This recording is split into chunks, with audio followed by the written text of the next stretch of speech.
all the technology in place. So one quick observation, or like starting observation that I just want to put into the space, which guided a lot of our thinking and what we want to present now, and hopefully also resonates with a lot of you guys out there, is that despite all this talk about autonomous code and unstoppable organizations and machines and whatnot, Web3 technologies, in fact, do not run themselves.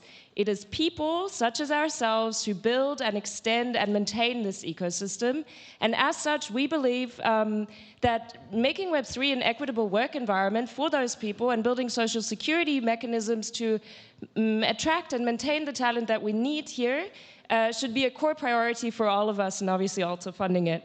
So this observation kind of led Laura, Nick, and myself to go on this research journey that we're calling the Web3 Work Initiative with other internet, and the findings of which we want to present today. Oh.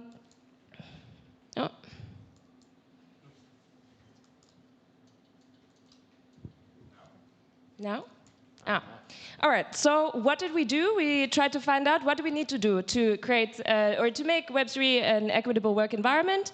Well, we started out with our first phase where we conducted an extensive literature review, trying to understand all sorts of industry and also academic analyses around DAOs and Web3 and work, but also looking for historical analogs such as co-ops and mutualist organizations, trying to figure out what are we dealing with here and how do we place it into a broader context.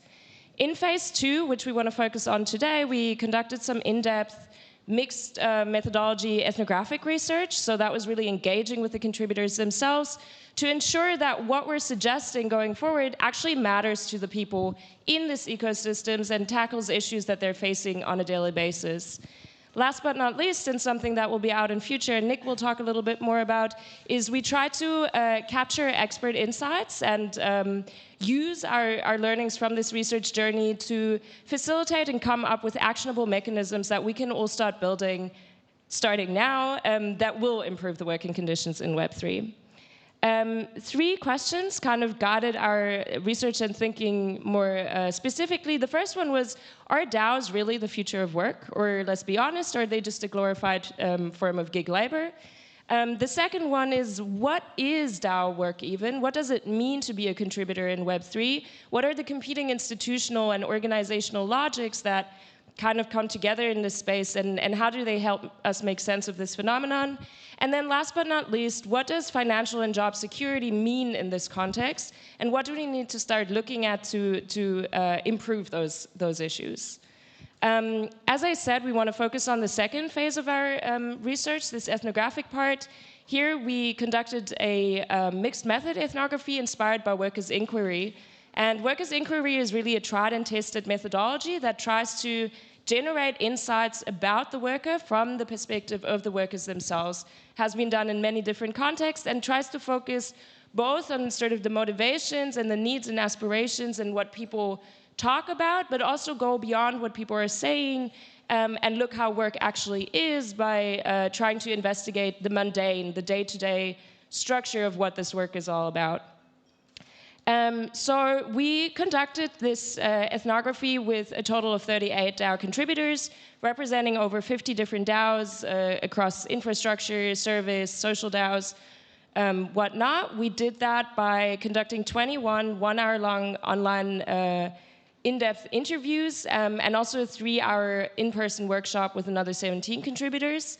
In our demographic, we really tried to make sure we had global representation. It was a little skewed towards Europe and North America. Nevertheless, we had people from all parts of the world join us.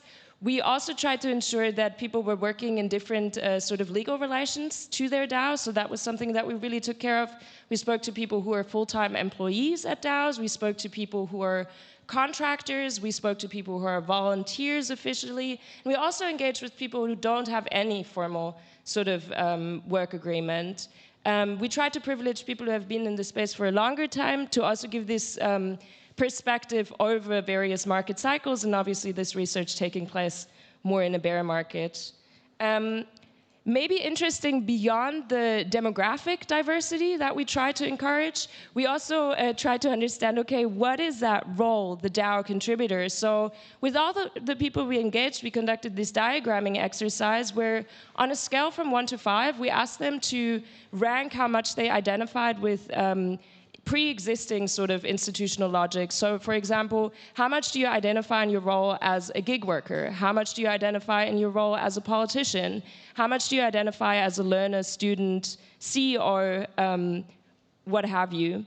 What we found is that people really privileged, and here these are just some excerpts of what people saw themselves as. So this is a broad diversity showcasing beyond demographics of what this role of the contributor is in and of itself. And what we found is that people really privileged the intrinsically motivated roles, such as a learner and a volunteer and a fan and whatnot, over extrinsically motivated ones, and also over sort of the civic turn in DAOs and Web3. So politicians was quite low, despite all our talk of governance and politicking.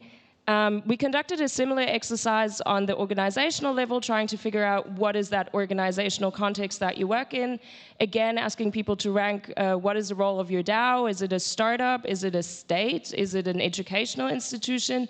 And whatsoever. And again, we found, wow, there's this incredible diversity that we're dealing with when we're talking about DAOs and labors and the role of contributors within them. So on to the third question, and this is just to give general background on how confusing this entire topic is and what we need to take into account to make sense of it. We started to ask, what does security mean for these contributors? And really throughout the literature, but also through our engagement with individuals, we found that security has a threefold meaning and concept, and to increase it, we need to focus on all three angles. Security is number one, psychosocial stability, so mental well-being. Security is also financial stability and predictability. And last but not least, it is about regulatory clarity, which is obviously something that we've somewhat been struggling with in this space. I'm now going to pass over to Laura to walk us through a little bit more how we improve security in specific contexts of DAO work. All right, thanks. So the key insight from the ethnography that answered maybe our first research question is that DAOs do not represent a single future of work, but they offer a container for different organizational forms. And this may be a consequence of the fact, as one of our interviewees said, the entire direction of the space is dictated by individuals' desires and interests to stay involved and in which capacities. So taking seriously the contributor's perspective can help us get a better sense of the development of DAOs as a whole. So the interviews and focus group surfaced something like an archetypical DAO contributor journey across 4 different socio-technical scenarios for DAO labor. They vary according to the goal of the organization, whether it's more social, pro-social, or for profit, and the durational and the temporal engagement of participants, basically. So short-term or like first encounter with the DAO versus a more sustained durational long-term engagement. These 4 scenarios also correspond to different organizational logics. And so starting from the bottom left, we have the journey typically starts with a desire for collaboration that reflects dynamics in fandoms and educational organizations. It then moves towards like impact or spatial purpose organizations that use business logic to generate impact. And then as the engagement becomes more durational, the scenarios become more complex and speculative. We have freelancing 3.0 that reflects the pleasures and pains of working as a remote contractor in startups and companies, but with the added burden of regulatory compliance. And then lastly, the vision of DAOs as a mutualist infrastructure, which in the eyes of the contributors is still one of the key aspirations for staying involved in the space. And these scenarios also correspond to specific expectations and challenges on the part of contributors, and so addressing them at each step of the journey becomes key to retain talent and make Web3 a viable and legitimate alternative to more traditional work cultures. Now, I'm going to very quickly try to go through them. You can find a more detailed breakdown in our report, which is published on other internet Substack. So beginning with the first scenarios, Web3 is often portrayed as a field where people are in for the tech, but we found that building meaningful relationships, exploring individual interests in a collaborative environment are basically key motivating factors across all the people we talk to. But on the other hand, here, this is where contributors face challenges at the level of still impractical, technical structures, and sometimes opaque political structures. And this is one of the key reasons why people tend to lose interest and drop out quite early. Okay. This is like one quote from of our contributors that says that if we take the ethos of DAOs as this spirit of collaboration, then maybe it's sustainable because organizations can outlive, or like collaboration can outlive the organization as such. But I guess we want to get a bit more clarity into what happens to these organizations. And so moving on to DAOs as impact machine, here, again, there is a myth that DAOs are maintained by nihilistic degens, but actually we found that the vast majority of people we talked to really joined because they were attracted by this idea or this desire to generate systemic change and see DAOs as a means to do that. But we also found that over half of our contributors saw a tension between their intrinsic or their individual sense of purpose and the often opaque sense of purpose of their organizations, which led some to become disillusioned. And here's another quote that shows how basically the rhetoric of DAOs as these cooperative organizations versus the reality of their business models are often in tension with each other. Now, moving on to the third scenario, this is where we found the most tensions, because this is also where the quadrant that reflects the situation that the majority of the people we talked to were living. So the first tension is around individual brand versus collective action. So we hear that DAOs are new structures for collective action, but actually the majority of interviewees, particularly those that had been involved for longer, face the same challenges of freelancers, but with the added burden of lack of clarity with regards to regulation and compliance.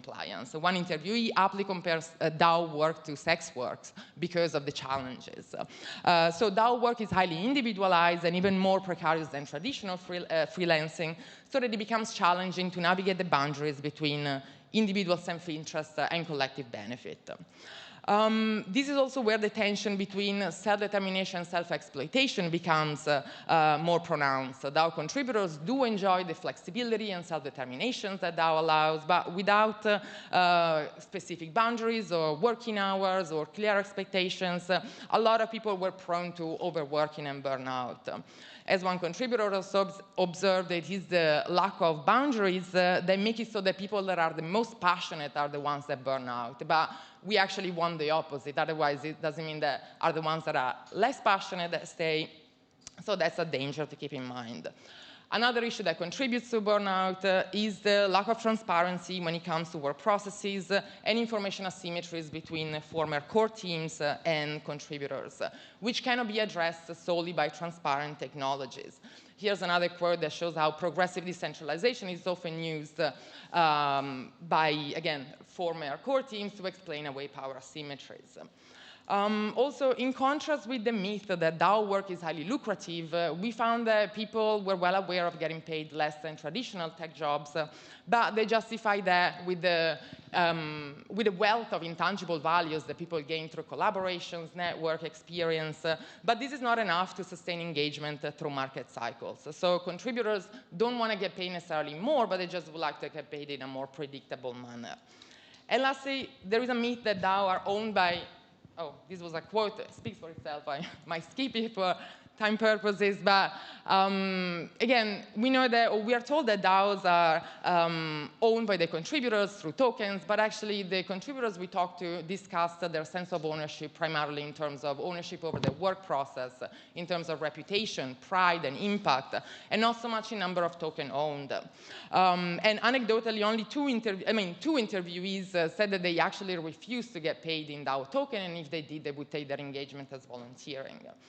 Now, I wanted to move on to the last and a bit more speculative scenario. And here we found that the promise of DAOs to bring about a more equitable future through community participation hasn't exhausted its appeal. It's still the key aspiration for people to wanting to stay engaged in the space long term.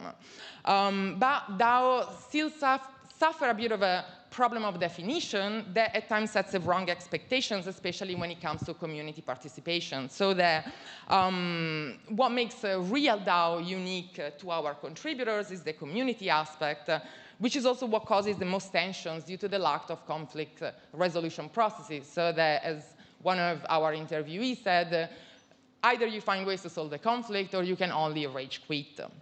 And so lastly, we found that while DAOs are often portrayed as these immutable organizations that can last forever, we found that interviewees had very different aspirations for the longevity of their organizations. And a good number of them explicitly advocated for time-bound DAOs. As one interviewee put it, it's healthy to sunset and make room for fresh ideas and fresh organizations, especially if we can preserve the collective memory. And so the challenge here is cultivating an environment where people can participate in multiple, perhaps time-bound organizations, while developing the collective memory and support structures to enable the ecosystem to operate and adapt in the long term. And I think that this is the scenario that more closely connects to the public good visions of Ethereum, particularly if we take public goods to be not only software, but also institutional improvements at large. For instance, quality standards or ISO standards, for instance, are considered an example of global public good. And in the Ethereum ecosystem, we do have some of these standards, like the ERC token standards and even the IP process. And so what if we could extend this notion of standards beyond the technical realm, also to include labor standards for DAO contributors? So I'm going to pass it on to Nick now, that is going to talk us through some of the mechanisms that we've identified to begin addressing these challenges. Right. So yeah, when we start to distill some of these insights and turn them into things that we can work with to create actionable change against them, we can basically characterize them into 3 or 4 different types. So first, we see strong normative frameworks which help facilitate collaboration. And then there's bridges, but kind of also anchors, and these are forms of intermediary structures that help link DAOs to DAOs, but also DAOs to various jurisdictions. And the fourth being alliances, which are ways to kind of natively leverage the solidarity inherent in DAOs. So for us, we see the strong norms around working processes as an important way to ameliorate a lot of the contributors' concern, particularly around the transparency around valuing certain types of work processes, and clear conflict resolution strategies. And this is extremely important insofar as we found that many contributors were frustrated not with a particular process, but rather with the asymmetry that came from unclear processes. So sometimes, as Laura pointed out earlier, there is a rift between the aspirational reality of the DAO and the DAO as it actually functions. And there needs to be some sort of like clear mitigation with that, even if it's uncomfortable. So with bridges and anchors, yeah, this is tooling for interoperability between DAOs and DAOs, but also for anchoring in different jurisdictional spaces for compliance. And so this means, for instance, this, for instance, means pooling payments from multiple DAOs into one space, so a contributor can have an easier tax situation by having everything in one space. It could also mean having all those things in a kind of regulatory compatible space so that they can easily access state services like visas or health insurance or other things of that nature. So thankfully, there is a lot of headway already being made in that space with organizations like Toku or Opolis. But from what we heard from contributors, many of these are rather bespoke and similarly a bit unaffordable oftentimes. And so we would advocate for finding more generalizable and more generalizable forms of this that work in multiple jurisdictions. So last of these is alliances, and these are ways of basically leveraging the solidarity inherent in DAOs, much like what we see in mutualist organizations that have existed for centuries, like co-ops and unions and guilds. Sorry, my piece of paper here. So this could look like, for instance, collectively buying into a healthcare program where you leverage the economy of scale of multiple people buying in so you can drive down prices. Similarly, you could do experiments like what we saw in the Mondragon Corporation, which is a Mondragon cooperative in the Basque Country, where they created an employee swapping network, which functioned ultimately like an unemployment insurance, but without the talent retention issues or the de-skilling. So it can operate in this kind of other way, but still deal with the labor volatility inherent in firms needing more or less labor. So in addition to our idea, these frameworks and typologies that we came up with, there was also a lot of suggestions by the contributors themselves. So things such as a UBI fund, an unemployment fund, parental leave, and even access to mental health services. And a while back, we actually brought those ideas together, both in this deck, but into a number of what we called Web3 work forums. And that's where we brought in people from the space to kind of draw on these ideas and insights and see what kind of actionable strategies and mechanisms and recommendations we could create. So what's next for us is actually a white paper that should arrive in a week or two, where we outline a lot more granular detail around these policy recommendations and mechanisms that we hope can mitigate many of the findings that we discussed today. So thank you very much.